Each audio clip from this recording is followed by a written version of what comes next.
Today we have talked about the networking.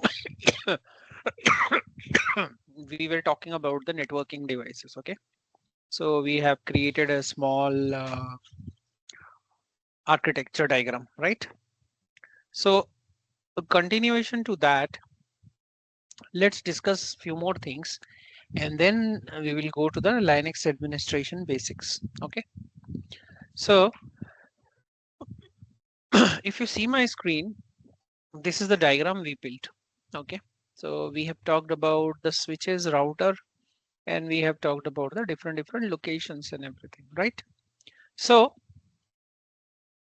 uh, everything whatever we are covering here, it's not 100% needed for a database administrator or for a DBA, but uh, based on my experience, whenever you have a high level idea about network and network configurations, it will be always easy that you can fix the issues or do the troubleshooting fast. Okay, so what we can do, we can just understand the things which is related to the database and database administration, and later on we will connect this knowledge, or we will expand this knowledge when we were talking about the load balancer, Petroni cluster, and all those things. Okay, so we'll do that in that time. So we'll add few more topics to that, and you will get an understanding end to end. Okay, so for now what we have to understand, we have to just understand that multiple computers are getting connected to each other using Ethernet. Ethernet is connected to the switch, and if we have multiple network in our data center or in the office or in the organization, so multiple networks are talking to each other using router. Okay, from the application point of view, and from the database administration point of view, we have load balancer. Okay, so load balancer is one of the important topic that every DBA should understand. The reason is, in future when we will talk about the clustering part, the database cluster or Petroni cluster, so in that time what will happen, at least you will get this understanding of load balancer. Okay, so technically load balancer is nothing but distributing the load to two different database or two different services. Okay, so in a very broader term, let's suppose you have an application. Let's suppose this is your application, and one second. So let's suppose this is your application, and this application is running in Java. For example, this is your application server. Application server is running on Apache or Tomcat, for example. If you are not aware of all this terminology or technical details, you can stop me and ask your question also. I'm fine with that. So your application is, this is your application, and internally it is connected with your database. That is the simple architecture, right? Application and database. So application is on Java and database is PSQL, PostgreSQL. So this is my standard architecture. But what happens, gradually or slowly your application users are increasing. Let's suppose now my active users are 1 million. Okay, so do you think the single application server or single database server can support 1 million subscriber, or it can support growing user base? No, right? So what we have to do, 1 minute, just give me a second.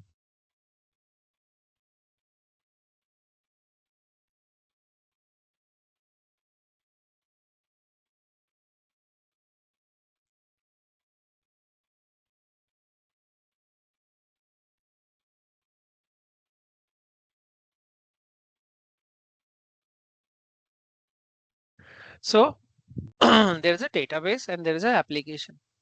So when your traffic is increasing, when your application is growing, what you need? You need to add more application server, right? In your application stack, right? You will add more application server. to cater uh, these growing subscribers. In the same way, you have to add more database servers into your application, more database servers, right? Like that. So now load balancer comes into the picture. I'm going to give you the actual architecture or diagram for an application.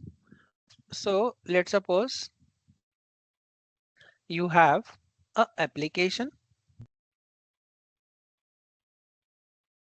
you have a database.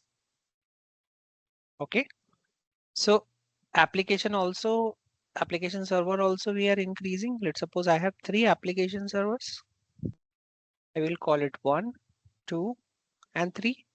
In the same way, I have databases here, multiple database server. For now I'm taking 3 database servers where this is active and this is passive, 2 passive. In Postgres term, I will say this is primary and I have secondary 1 and secondary 2, like that. And then on top of that, I will deploy one load balancer. Okay. And load balancer is connected with your application. Even in a very high level, you have load balancer deployed on top of your application also. And basically your users, let's suppose www.instagram.com are hitting to this load balancer basically, or domain. In this domain, if people are from the AWS site, you can think like this is your route 53. Okay. Okay. Or from the Azure side, you can think this is your domain. Okay. So this particular domain is configured in your load balancer. Whenever you are hitting to the application, your load balancer is sending your request to these application server. These application servers are again sending the database request to this load balancer and they are getting the database. Okay. So this is the very simple architecture I just want to explain you here. And the thing is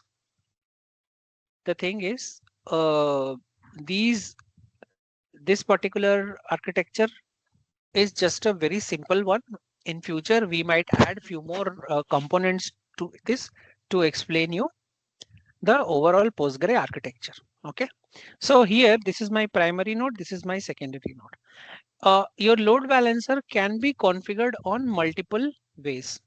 First one, it can configured based on the capacity.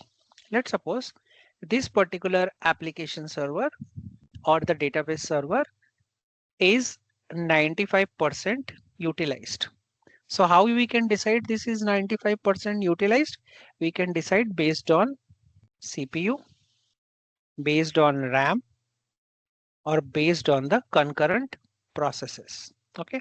So let's suppose if this server is utilized 95%, then load balancer will automatically deduct this. Okay. Load balancer will, if your load balancer is very mature or with multiple options, automatically it will deduct that this particular database server has already reached the capacity of 95%.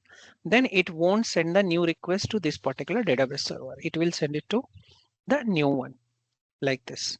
Okay. Same thing happens with the application. Another thing, this is just for the example. Okay. In future, we will draw the real-time architecture and we'll explain it. For example, in your load balancer, you don't want to send the traffic, all the traffic to a single node. For example, you want to segregate your read and write traffic to do 2 different nodes. Let's suppose your primary can accept only writes and your secondary can only work for the read traffic, for the reporting things and all, right? Reporting is nothing but when you want to run only select queries, or you want to build the you want to run some reports. Reports can be analytics, reports can be anything where you just need the read traffic. So using the load balancer, you can segregate these kind of traffic, okay, where your write is only going to one node and your read is going to two different nodes. Okay, like that you can do. So load balancer can be configured based on the capacity, based on the traffic, the kind of traffic that we are getting. Load balancer also can be configured based on the services. Okay, services means it is not related to the database now. Let's understand from the application point of view. Let's suppose a user want to go to the sales website. Okay, so the moment he is hitting, basically the load on the higher level, we have a same load balancer, but if user is trying to go to www.abc.com/sales, then automatically load balancer will sense that he want to go to sales website. So he will send your traffic to the sales web application server.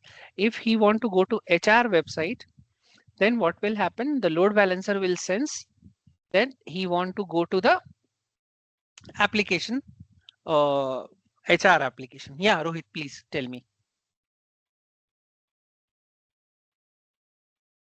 Rohit? Rohit, you Yeah, you have you can raised your. redirect the traffic to. Yeah, Abhishek, now audible, man? Yeah, you are audible. Hello. Yeah. So you just said load balancer can redirect the traffic to read and write. So what is the difference between a load balancer and proxy server? So there is a proxy server for that redirect. So load So balancer can also basically, do. correct. So proxy, technically, we should not call that proxy. They are Okay. basically load balancer only.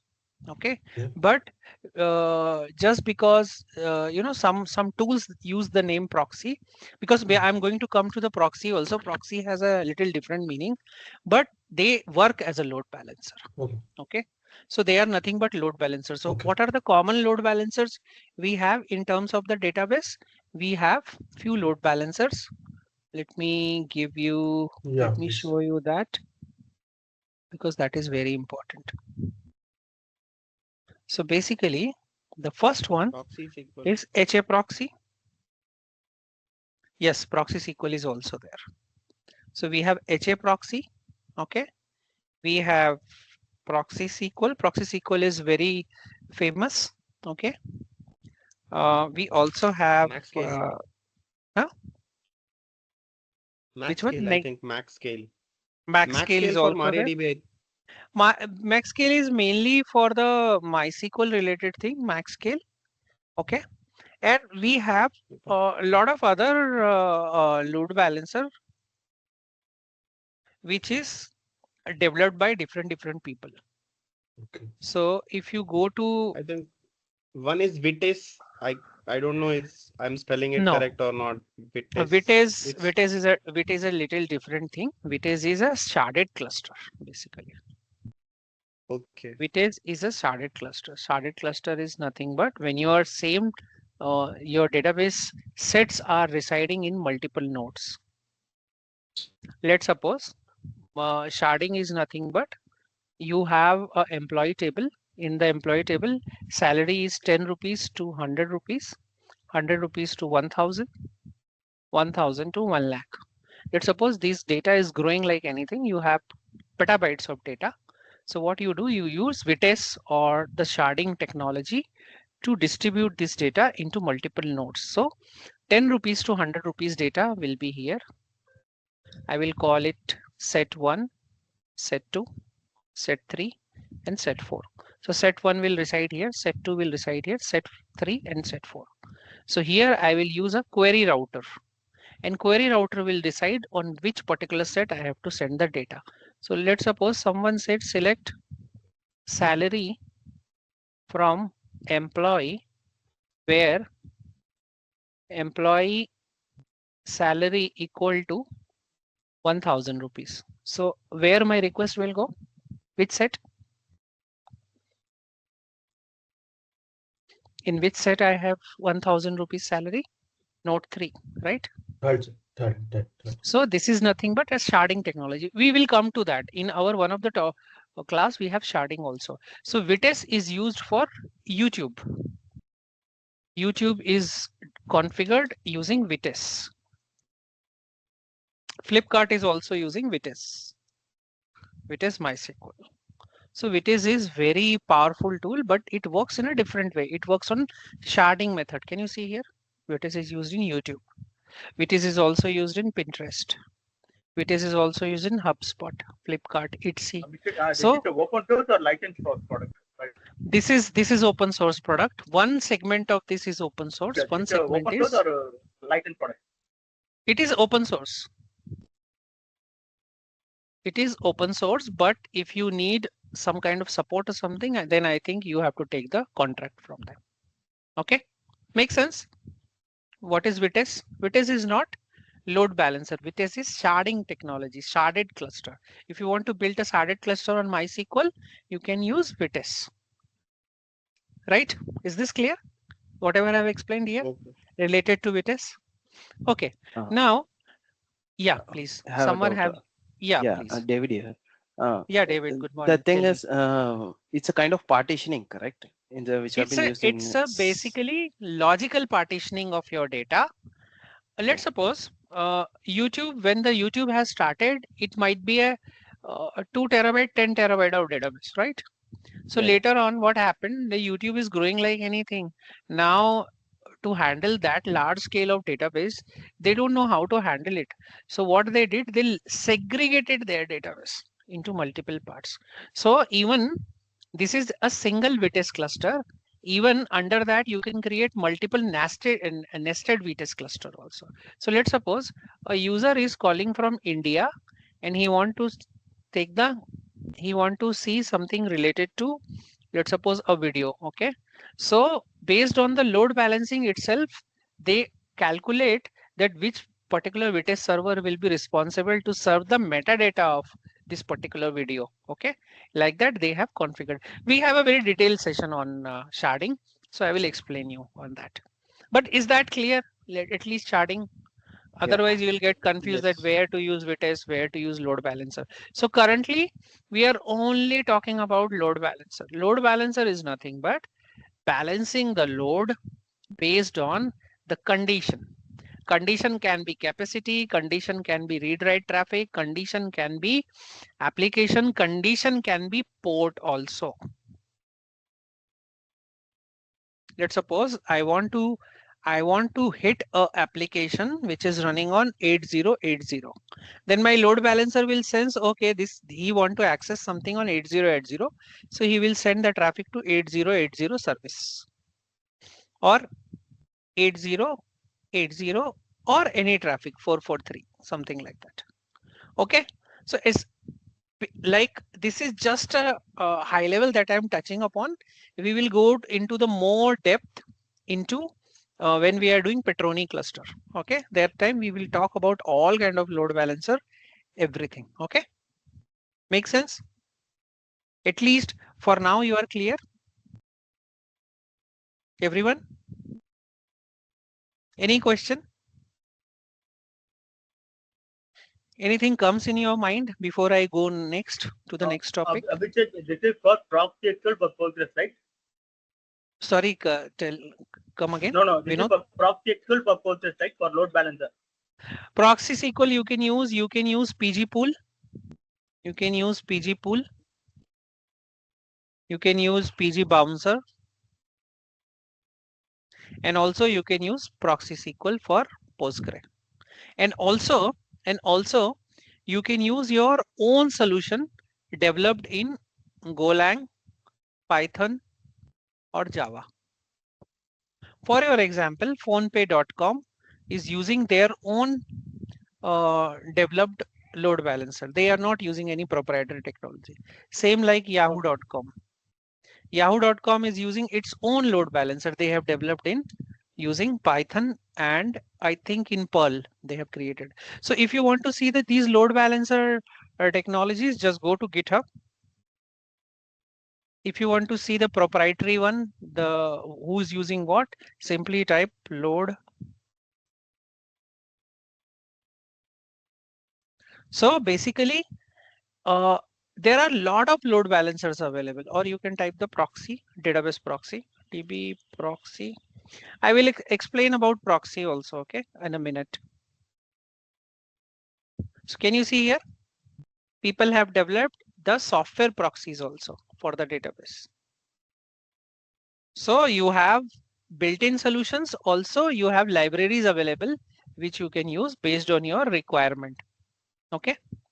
So technically we have, let me explain you one more thing. We have two kind of load balancers: hardware load balancers and software load balancers.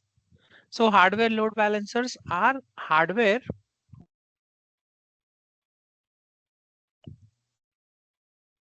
which you have to buy from the companies like this. From D-Link, from Dell, from IBM, you can buy and you can install it. So they are more like hardware related load balancers. But let's suppose you don't have money, you don't want to buy the dedicated load balancers, then you can buy the software load balancers, or you can install the software related load balancers. So we have already talked about what are the software related load balancers are. We have HA proxy, we have proxy SQL, and also we have custom load balancers available in the market, which you can download from GitLab or GitHub. Okay, makes sense, at least high level. We will talk more about all these things in Petroni cluster. Make sense? Can I go ahead? But in case if you have any single question, don't hold it. I'm fine with if you ask me the same question again and again, because I want you to get at least high level idea so that you can read about it in this entire week. Clear?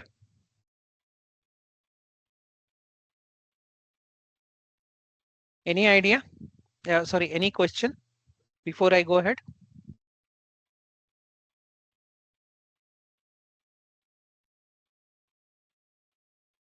Can I go ahead for the next thing?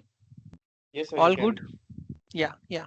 So Yeah. this is just a basic load balancer that I have talked about. We'll talk more about all these things in the future classes. So now, yesterday I think we have talked about it, right? That a DBA should always be good into the, he should be very good, or he should be having at least very good basic understanding of Linux. Okay.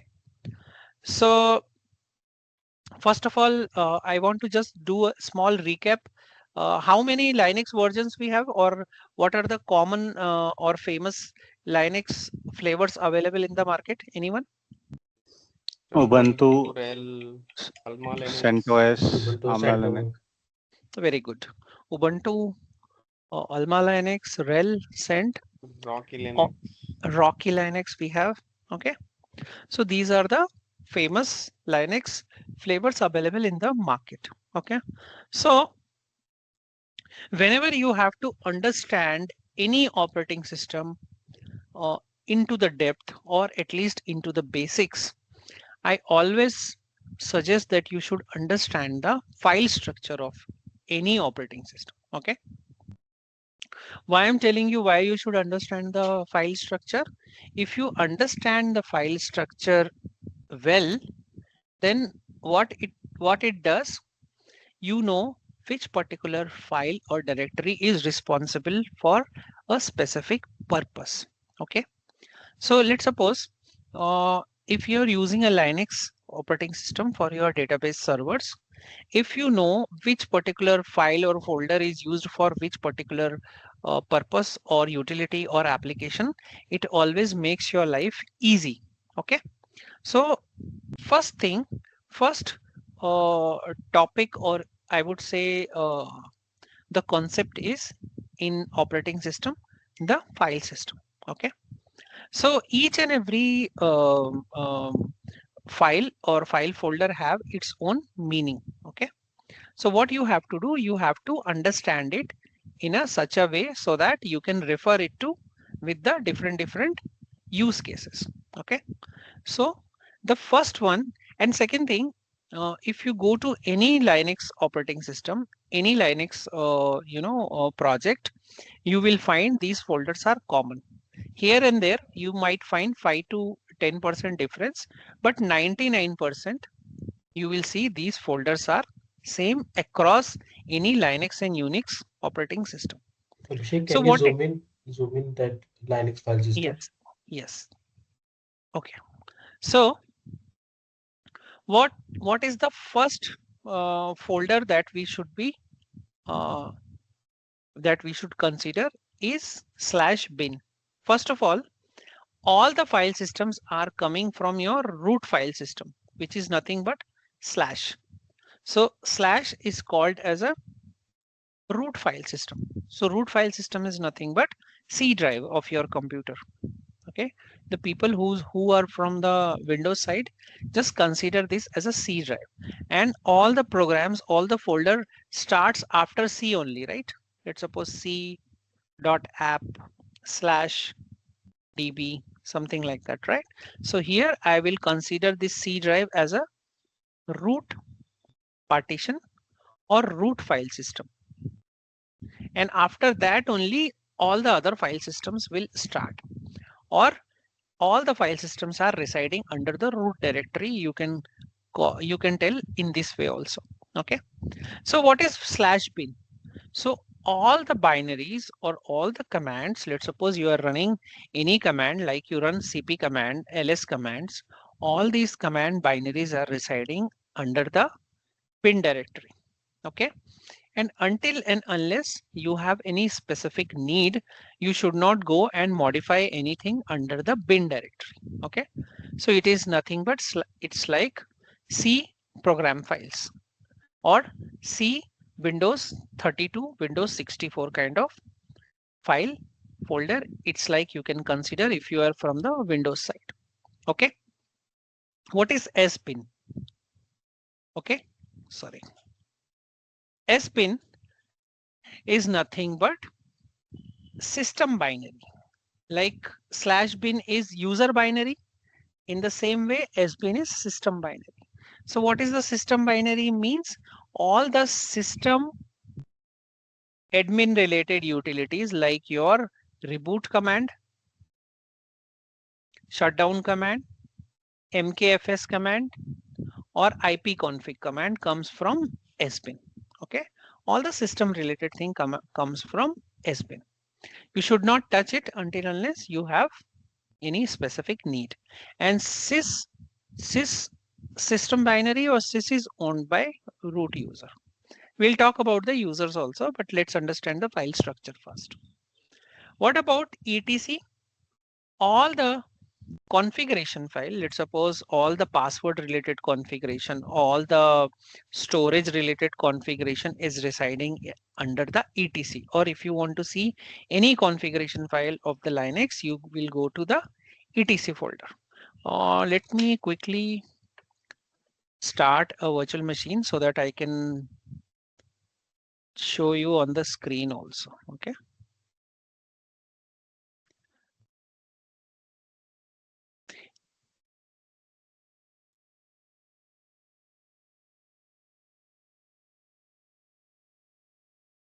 How many of you tried the Vagrant? Is it done?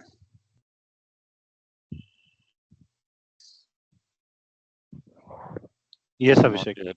No, no. Okay, I it's have not okay. done it recently, Abhishek, but I tried it like 1.5 month ago. I was able to Yeah. do that. Yeah, but Right, I will right. do it today. Right. I think we did it in the last batch also, right, Kiran? So Correct. same thing. Yeah.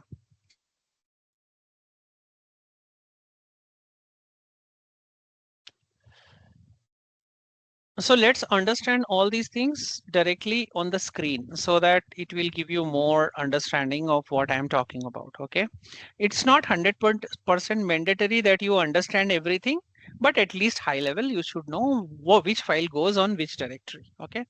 You might see 5 to 10% differences based on your operating system, but 99% these folders will be there somewhere under some other directory or something, but you will find same kind of folder structure.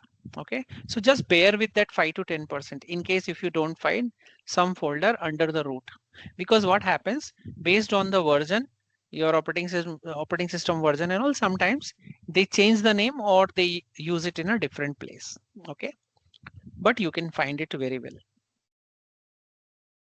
So I was talking about the etc config etc folder, which is my configuration related folder. Okay, so let me show you that also. Okay, the first thing, how to check which particular directory I'm in, you can write pwd command, present working directory, pwd, present working directory. So I'm on root. I want to go to the my root file system. I will simply say cd, or I can use this command, or I can simply say cd. And if you see, you are on /root. But if I want to go to the main file system, simply you can say cd and tilde. Like that also you can do. If you just simply type cd, you will go here. Now this is my present working directory. Now let's do ls-lrt. Sorry, let's go to the root first and do ls-lrt. The moment I will do ls-lrt, I will see all the file systems that I'm currently talking about. Okay, so first thing, let's go to the /bin. So under /bin, I have all the commands which is related to Linux. Can you see here? ls-lrt ls. See this? ls command works from here. First thing. If I go to /sbin and do ls-lrt, I see a lot of system related commands. Let's suppose I want to see the where is the reboot command. Now, tell me one thing, why we are talking about it? What is so important that /bin have user binaries, system have system binaries? Why we have segregated it? We can keep all the commands in one place, right? Why there is a segregation? You can think about it. I will ask the same question. Because there's a significance in terms of automation and customization, which we have to understand. cd/etc. So cd/etc holds all your configuration related thing. Let's suppose you want to configure Samba, you want to configure SSL, you want to configure security, you want to configure VMware tool, you want to configure tuned, you want to configure morph mdprop.d, right? mdprop.d is nothing but whenever you log into any system, it shows a message, right?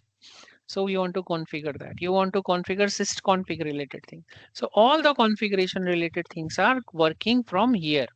So there is a catch. If it's configured by default system method, then all the configuration might come here. But if it is defined by a user, you can also send the configuration file based on your requirement. Okay.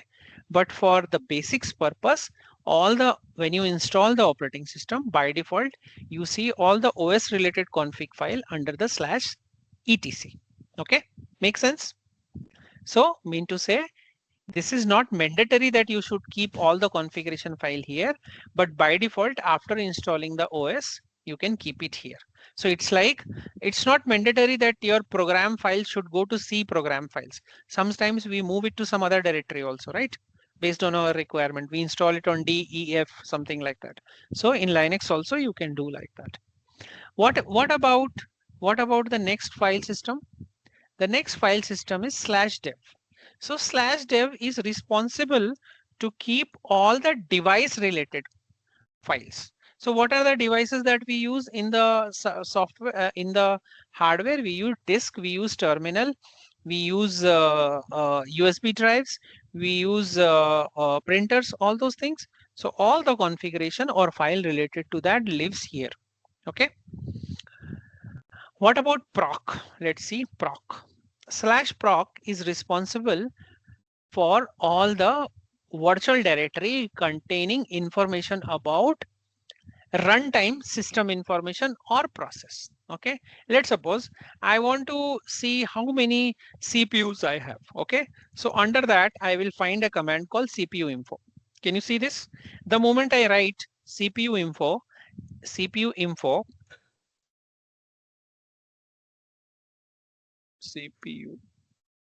power.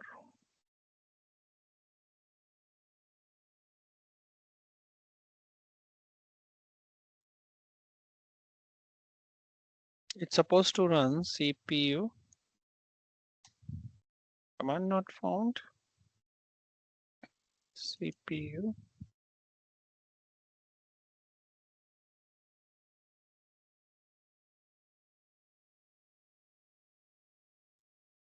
Okay, so this is just a file, but it looks like it is not installed. So I think we can install it. dv installed CPU info. So whatever command is not okay. Okay, I will install it and I'll show you. So for example, this particular command CPU info is residing here, and we can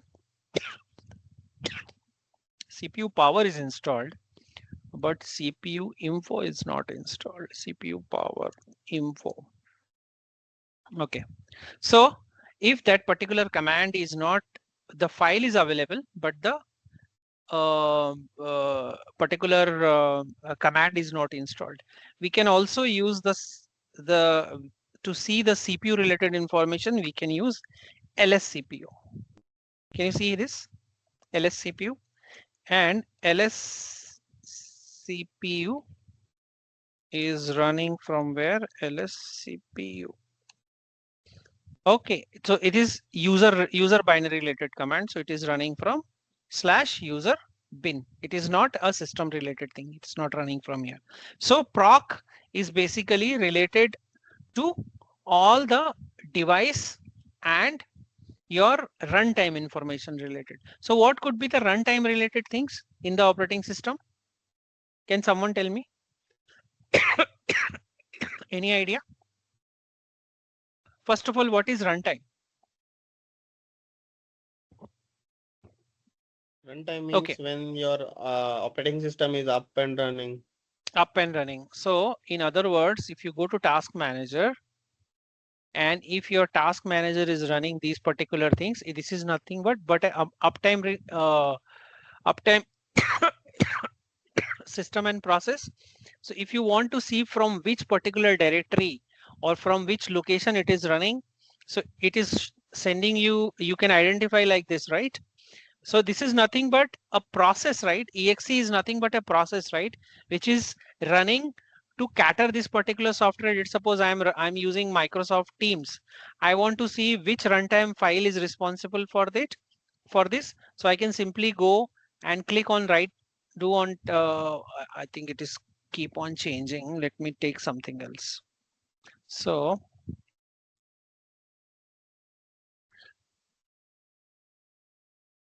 let's suppose file location. Can you see this? So that particular process is using this particular exe file. In the same way, in Linux, if you want to see any specific process which is using any specific system information or runtime information, you can go to /proc. Okay. Now let's see the next one. /var. Okay.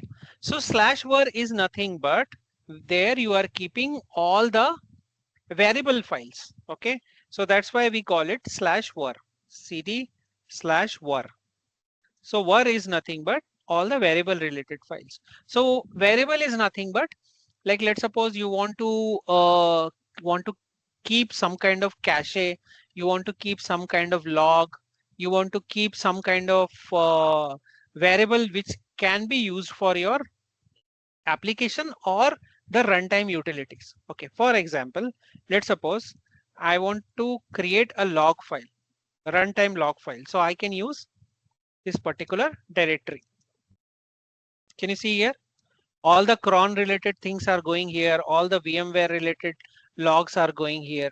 So all the variable that you want to keep for your system or for your running programs can be stored under the variable files. Okay. Don't get confused that someone will ask that we have a dedicated folder also for logs, right? Why we are keeping it here? So this is just a default mode that I'm talking about.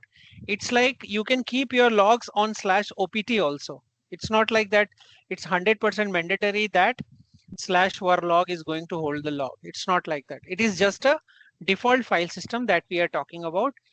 Later on, it's completely depending on you where you want to keep your logs. Okay.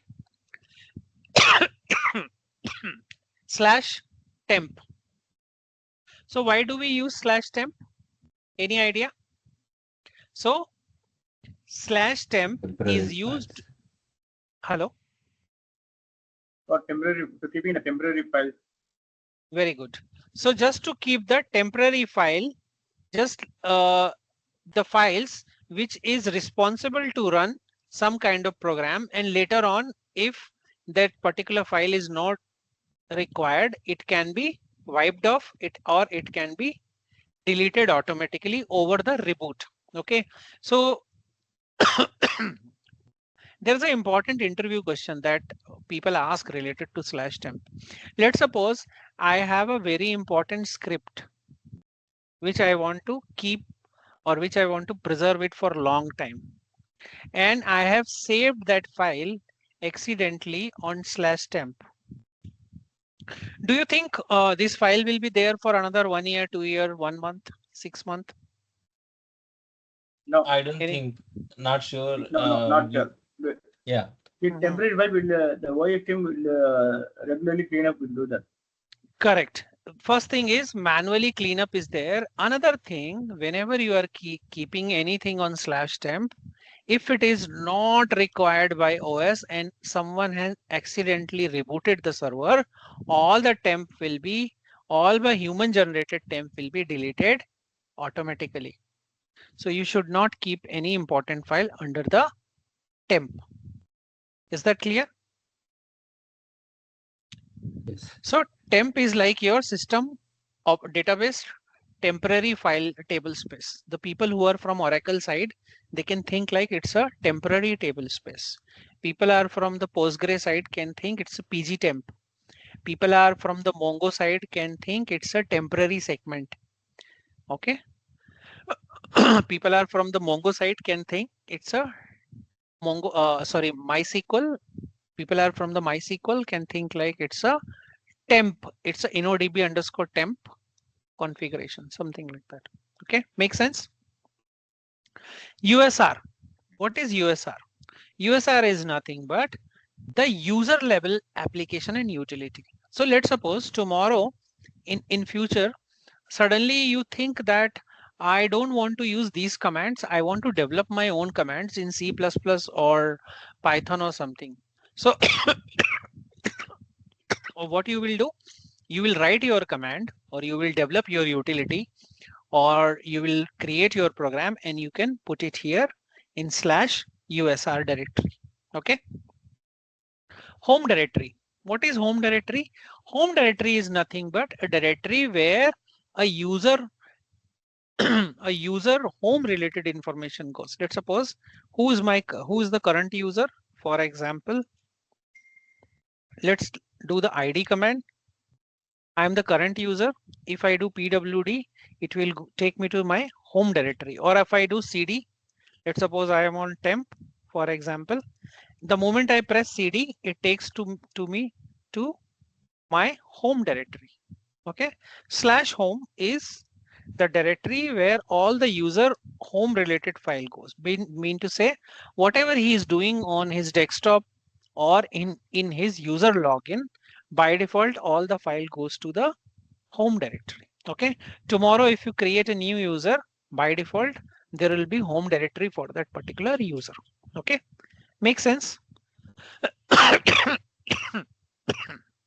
And home directory is a directory where you are saving all your downloads, documents, personal information, all those things.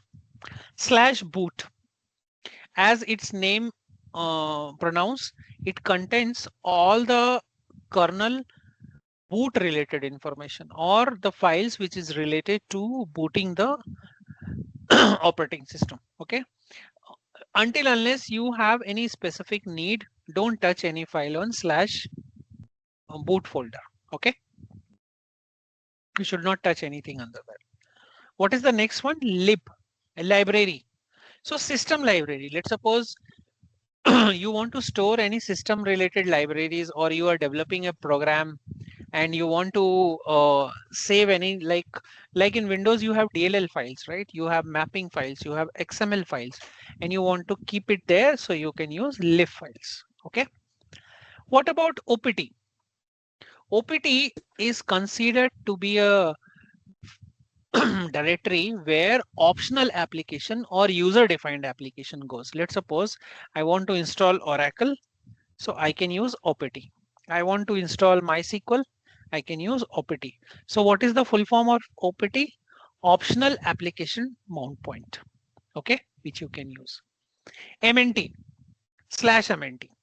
/MNT is nothing but, let's suppose you have connected a USB drive into your Linux file system. By default, where it will go and mount? It will go and mount under the MNT until unless you are not explicitly mounting it somewhere, it will go to the mounting directory of /MNT. Okay. MNT and media sometimes works into the same way. Okay. MNT is little bit different when you are mounting the remote or network drives basically. Okay. A lot of people, what they do, they use MNT to mount the remote drives or the network storage file system. And media is nothing but when you it's basically gone, but sometimes we install CD drives, DVD drives. So by default, what happens? All the media related things get mounted into your media folder. So these two folders, sometimes they behave like same. You will find that you have mounted a network file system, that by default it goes to /MNT.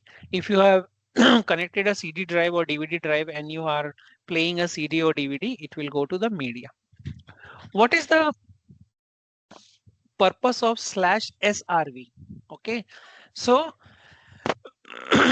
technically SRV was meant for any service related information. Okay, so now you will ask, what is the service that we can use on the Linux operating system? So we have multiple services running on Linux operating system. The first one is, for example, FTP server. Sorry, FTP server, file transfer protocol. We have SSL servers. Okay, we want to create web servers, like, so what you can do, you can use this SRV folder, or by default, if you have installed anything related to your services, you will find a folder or directory here. Okay, so let's suppose if I install Apache or Tomcat, I will see some folders will get created under this particular directory. Okay, so just understand these directories in a very basic level. It's not very important, but at least I want everyone to understand about all these things so that they are, familiar with all these directories. Okay. Any questions so far?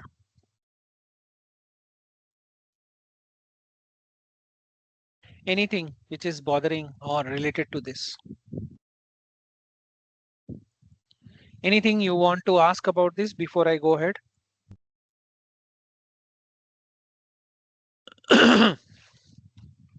Anyone? Okay. No, it's fine. So yeah, so I think, yeah, Rohit, you can ask your question. Sorry, I was not seeing the Teams. Abhishek, so there's a one question. Mhm. Where should all the files should be placed when the server is down? So which is the safest directory to add the files, important files? OPT. OPT. Because when you see any documentation, even if you go to the Oracle documentation, they Hmm. always tell you to create /OPT /Oracle home, right? Or if you want to install any third-party system, they tell you to install to OPT, right? So this is the Okay, let me explain you in a different context because that is another topic of our class.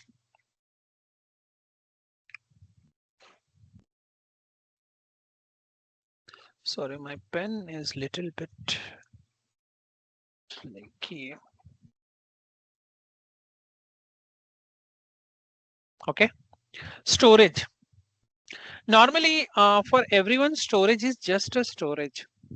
The place where we are saving the file, the place we are storing everything. Okay, but from the DBA point of view, this is very important concept, or I would say the topic, because this is the place we are keeping all our database related files. Okay, so our basics has to be very strong. Okay, first thing, Rohit, I'm giving the answer connecting to this particular topic. Okay, Okay, so that okay, you will okay. understand everything. Storage is considered in a two-way. Local storage and remote storage, or network storage. I will explain you everything detail by detail. Okay, remote storage, network storage are same basically. What about local storage? First, let's understand this. Whatever I am showing you on this particular server is nothing but local storage. All these file systems are local storage. Mean to say, if you go to my virtual machine, let's suppose this is my virtual machine, and if I go to my settings, all my storage is coming from this hard disk. Okay, nothing is coming from outside. So what I will call this particular system, file system, I will call this local file system, because nothing is mounted or used by any network related file system. It is completely contained from a hard disk. It can be single hard disk, it can be 2 hard disk, 3 hard disk, or multiple hard disk. Make sense? At least local storage. Everyone? See, this is very important. If you have any doubt, you can stop me and you can ask me, because I'm going to talk few more things. Now let's talk about remote storage or network storage. So remote storage or network storage is a concept when your server is using a hard disk or any storage device over the network. So let's suppose this is my database server and I have created a folder here. Let's suppose I will call it /u01, or I will call it /opt Aura home, MySQL home, Mongo home, Elasticsearch home, Redis home, any database that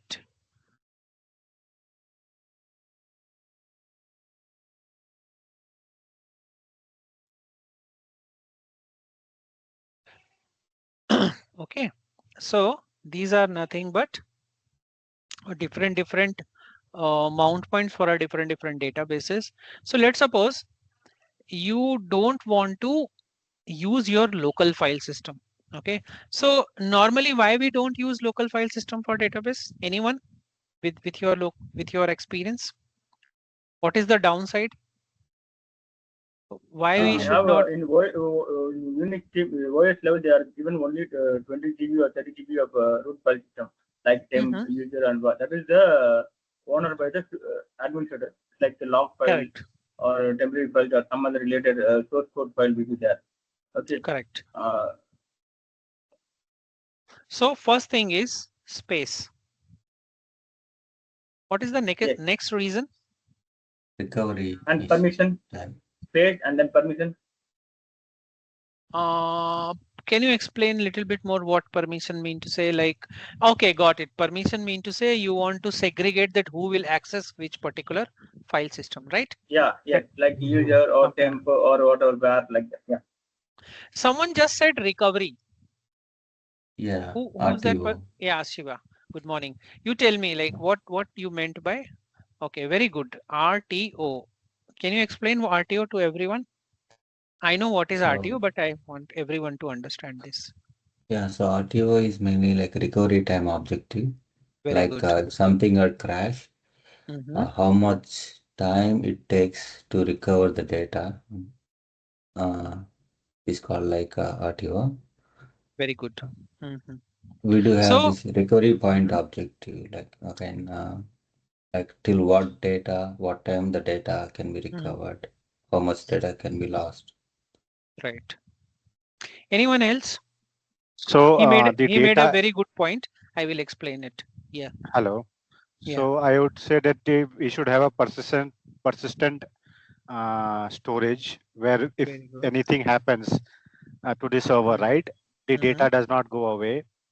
So mhm, crash recovery, it should be if there is a crash on the database. mhm, So the data should be persistent. There should not be any mhm, impact on the data. mhm, So mhm. we should have a persistent storage basically.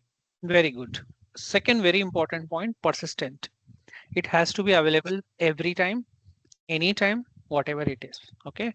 And Shiva also made a very important point, RTO, recovery. So why local file system is not reliable? What can happen? Why we should always depending on the network file Secu- system?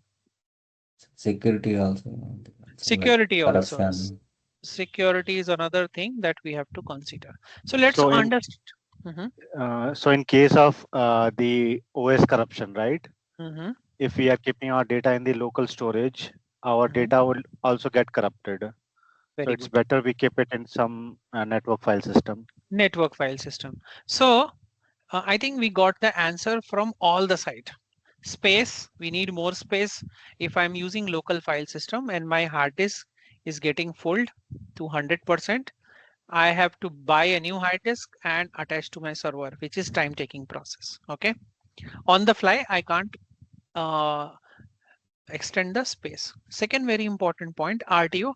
RTO is more related to the term which we use in cloud also, RTO, RPO, all the concepts. So RTO is total recovery time objective. And if my local file system is not recoverable, then RTO will increase. And there are scenario where I will not able to use or recover my local file system because that process is long. Persistent means sometimes local file system have a tendency that it has been used by multiple process or file system or third party application. So we might see a persistency issue, right? Same thing is used by multiple processes. So what we do, we want a dedicated file system which is only used for database operation. Okay, so we are reaching the persistency. Security, very important point.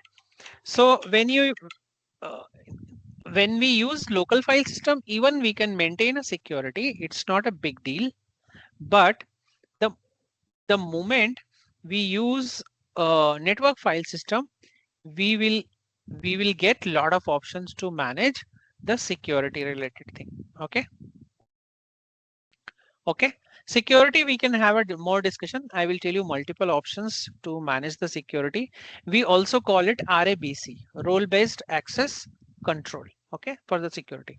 For time being, the local file system is always not reliable. So what we do, we mount the remote file system. So what are the options we have in the remote file system? Remote. So the first one, the which, yeah, please. Unlimited storage. I mean, Mhm, un, uh, like we can add the mhm, extra space online rather having mhm. downtime. Very good. So that I think Or was the first. faster disk. Mhm. Mhm. Faster disk speed. We can control the speed, lot of things. But let's understand the basics of network file system. The first thing is network file system is configured based on multiple protocols. So being a database administrator, either you should understand about all these protocols. What are the very common protocol that is available in the market that we use to configure the network file system, which is NTFS, network file system. We have iSCSI. We have object store. Okay. So what are these? Type of storage.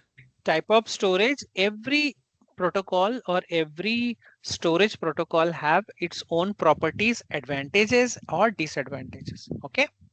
So for example, NTFS protocol is basically a network file system protocol. This cannot be used to install the block related operation. Okay. So what are the block related operations? Block related operations are operation where my application or my database need a block storage. Okay. So let's suppose I want to install a operating system on my remote file system. For that kind of purpose, I will use iSCSI or block storage. iSCSI or block storage. Okay.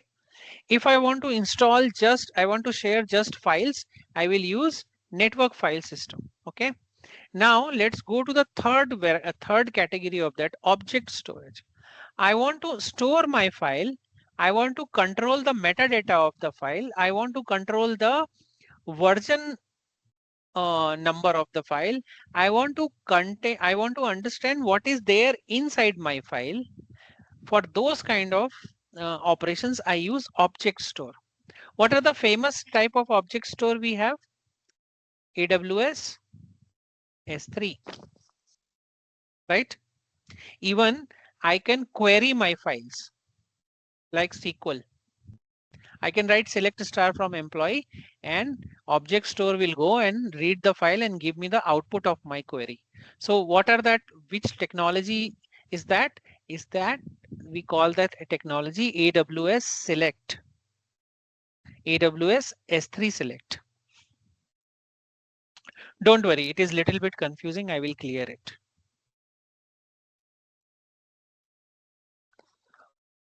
Okay, so let's understand in a such a way so that it will be clear for everyone. First of all, NTFS. How many of you know NTFS? Anyone? I mean, Any idea? I just know like the Mhm. storage, the disk drives. Network Disk transfer file drives. system. Very good. Who said network file? Network. Vinod. Yeah, that is correct. So NTFS is just a file system which is behaving like a file system where we are just sharing the file and folders over the network. Okay, we are simply sharing the files and folder over the network and we are using NTFS protocol. Okay, let's suppose You mean it's a mount point kind? Mount point. It is nothing but a mount point. Let's suppose I want to share one folder from one computer to another computer.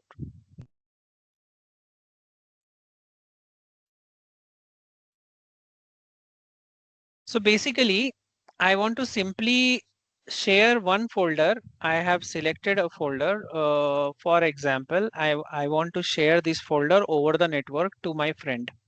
What I will do, I will simply do the right button click, show properties. In the properties, I will go sharing and I will simply enable the sharing and I will give the privilege who want to access it, right?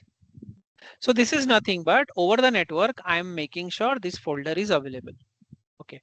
Tell me one thing, using this folder, can I install a operating system to the other remote server?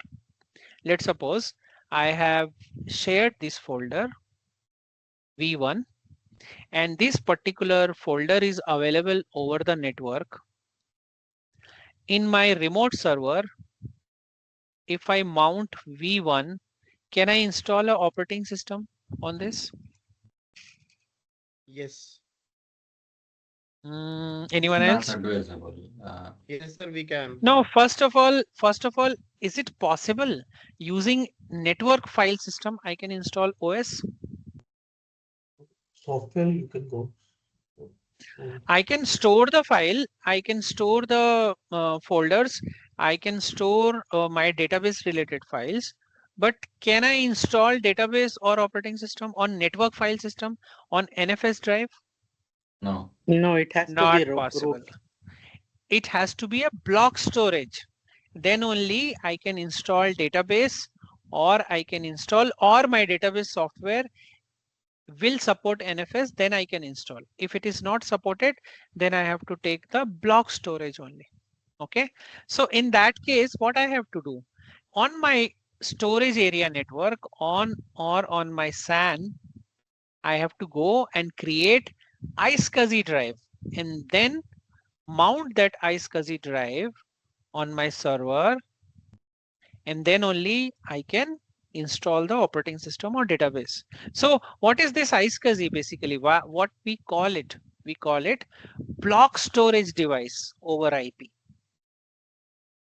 Okay.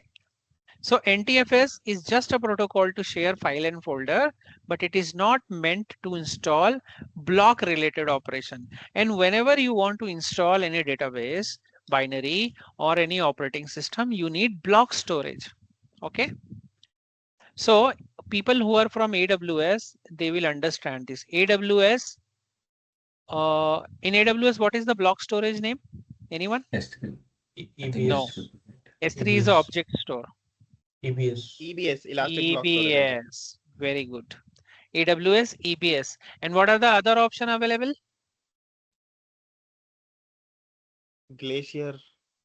Glacier is another kind S3 of. part. S3 is object store. It's not Hmm. block storage. NFS, network file system. NFS, EKS, network I think. files. No. Okay, no problem. I will explain everything in that. So, is that clear so far? And NTFS and iSCSI. Yes. Little bit confusing. Little bit confusing. No problem. I will make it clear for everyone. Okay, let me complete object store also, and then I will give you a very detailed explanation on that. What is object store? Any idea? I said NFS is for the network file system. iSCSI is for the block storage transport. What about object store? Why we need object store? Why can't we use NFS and iSCSI? Why we need a different kind of storage called object store? Maybe Okay. like within the cloud. Okay. So let me explain you why we need object store. Let's suppose I have stored a file F1. User 1 is working on this file. Then user 2 also worked on this file. User 3 also is worked on the file. User 4 also worked on this file. He added something. He deleted something. This guy deleted something. He also added and deleted. And this guy has added multiple lines to the file. Tell me one thing. In Windows, do I have any option? Can I track that on which date, what he did, what he added? Can we do that? File level tracking? No. Not possible.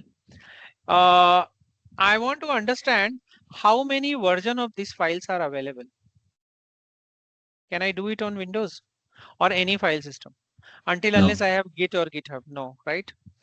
Can No. I understand the content of this file? Metadata of the file? On Linux level, for example, I have this file. Let's suppose I have this file.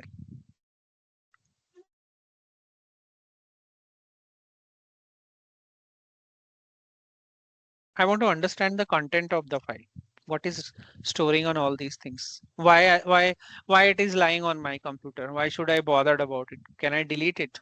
But before deleting, I want to understand what is there inside. Can I have anything which can tell me what is going on inside these files? Do I have any system? No. No. Is this a media file? Is this a text file? Is this a blob file? Is that a XML file? If it is a XML file, what kind of data is running inside? Can I understand all these things? No. Can I access this file over HTTPS or HTTP protocol? Mean to say remotely, can I access only this file? No. Possible? No. Can I make, if this file is growing like petabytes, can I make the pieces of this file to store it properly? No. No. Okay. Tomorrow, can I distribute this file? Mean to say, if my file is becoming 1 petabyte, can I keep it in node 1, node 2, node 3?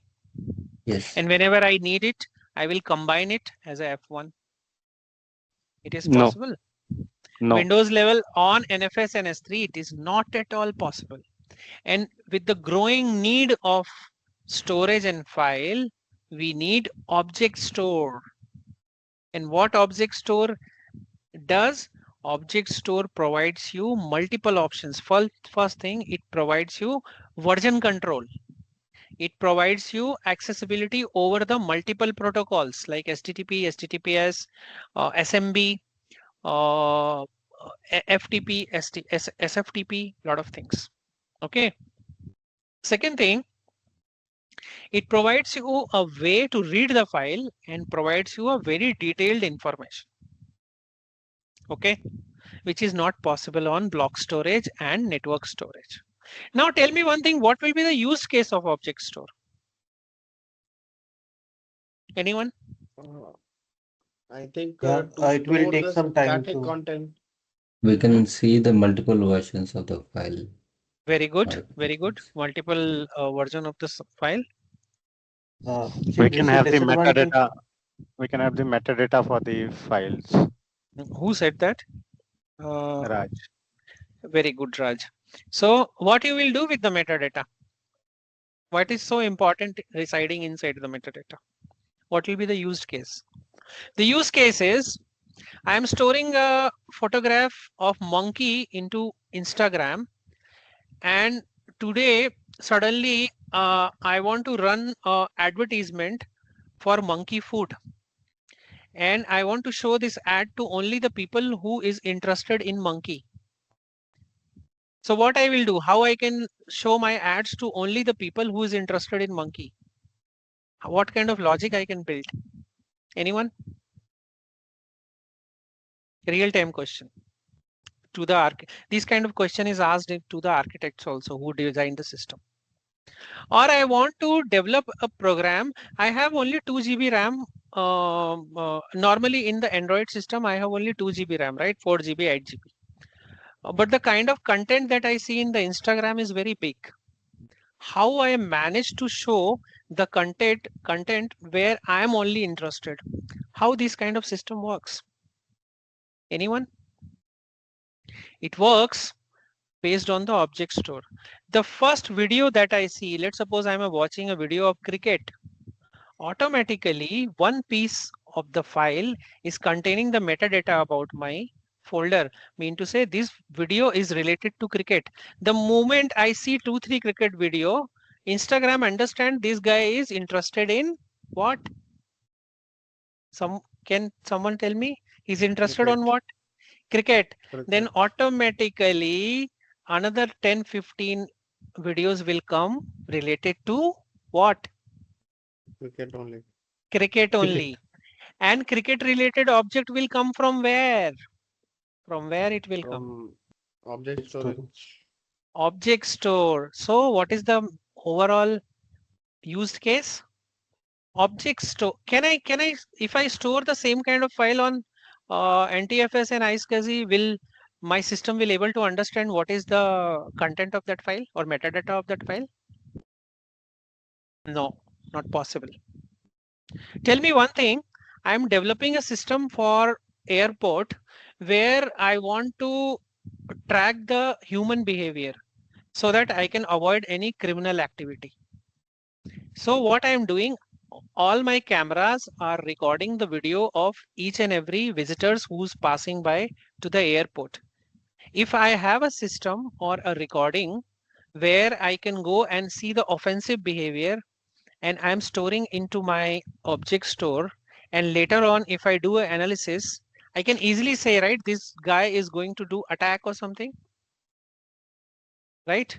This is little very high level example I have given, but this is possible using object store. And this can be attached to a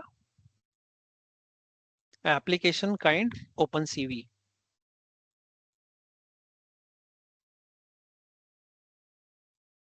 This is very high level. Let me make it little easy for everyone.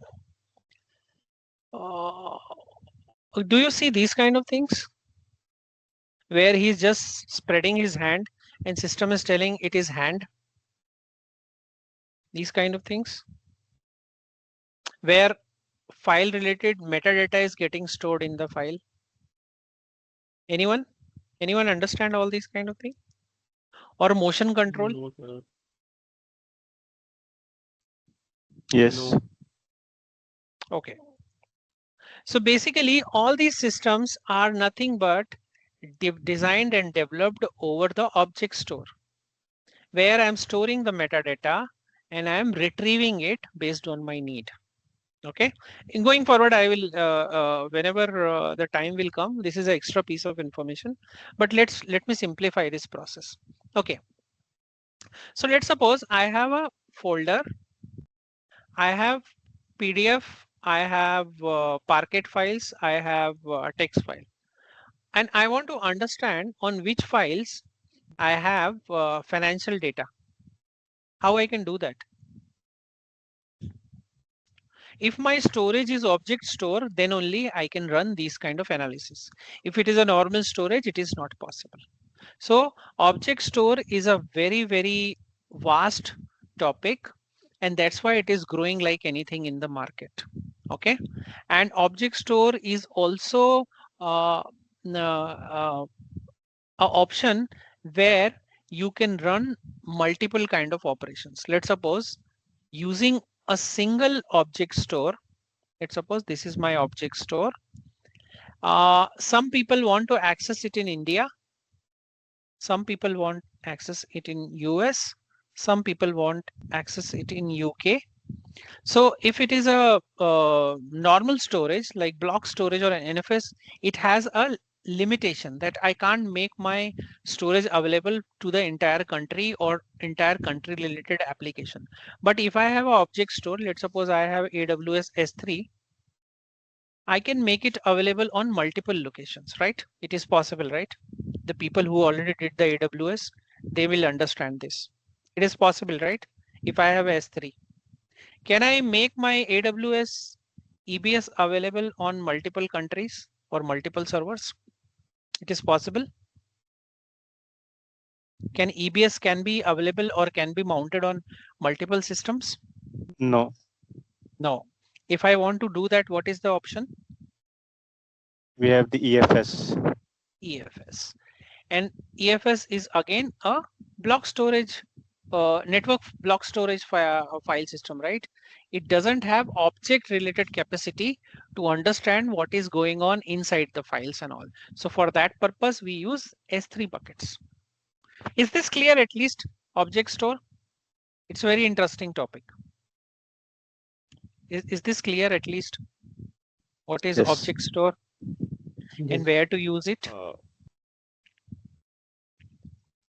Tell me, please don't hold your question. I'm fine if you say I don't understand. This is new to object store, a little bit only understand. So basically, tell me one thing, like you want to develop a system where you want to send the invoicing to all your customers. Let's suppose you are a Flipkart, The moment you book a order, you get a message, right? You have booked ABC product, which will be get delivered by XYZ date. And this is the invoice of that product. The moment you click on this invoicing link from your mobile, it takes to you the browser and it opens a invoice, right? That's what happens, right? Yes or no? क्या हुआ? Or it comes to your WhatsApp, you click on the WhatsApp and you see a invoice. So basically this file is coming from where? चल गई? It is coming from a object store. यार मुझे याद आ गया, क्यों तुम ऐसे वो कर रही हो मजाक? Dipender, you are on. Please mute yourself. Hello. Serious note पे thankful हो तुम. Dhirender, you have to mute yourself. Hello. Sorry sir, sorry. Yeah. So when you want to see these kind of files, the remote files, and you want to share it with between multiple systems, you use object store. Make sense? At least it is clear with this example. Yeah, got it. Yeah.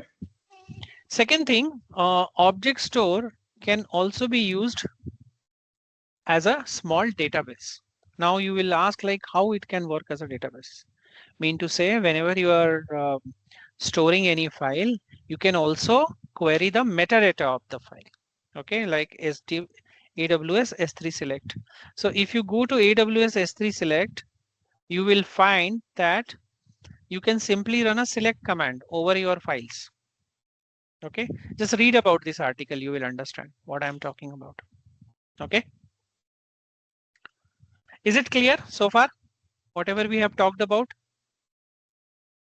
Block storage, network storage, object store. So now Rohit, let me give you the answer of your question.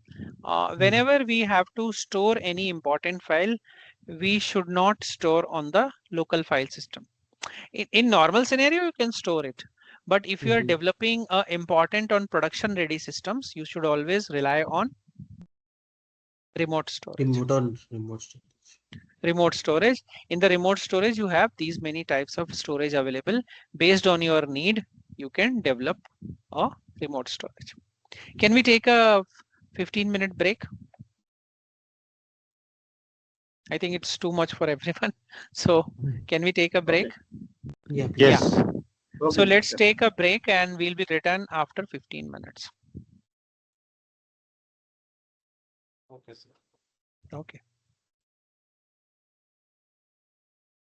And recording will be going. Can you start? Yeah, recording is, yeah, I will stop it. Thank you. And remind me